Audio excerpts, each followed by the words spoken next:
পরম করুণাময় ও দয়ালু আল্লাহর নামে শুরু করছি। সূরা আল মাইদা, বাংলা অর্থ, আয়াত সংখ্যা 90।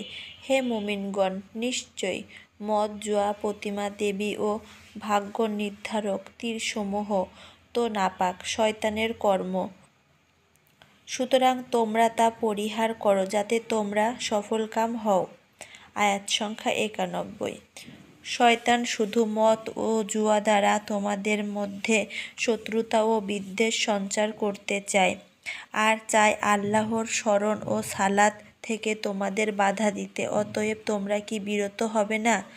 আয়াত সংখ্যা 92।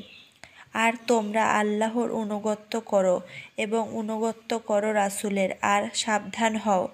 তারপর যদি তোমরা মুখ ফিরিয়ে নাও তবে জেনে রাখো যে আমার রাসূলের দায়িত্ব শুধু সুস্পষ্ট প্রচার। আয়াত সংখ্যা 93। যারা ঈমান এনেছে ও নেক আমল করেছে তারা যা আহার করেছে তাতে কোনো পাপ নেই, যখন তারা তাকওয়া অবলম্বন করে এবং ঈমান আনে আর নেক আমল করে, তারপর তাকওয়া অবলম্বন করে ও ঈমান আনে, এরপরও তারা তাকওয়া অবলম্বন করে এবং সৎকর্ম করে, আর আল্লাহ সৎকর্মশীলদের ভালোবাসেন। আয়াত সংখ্যা 94।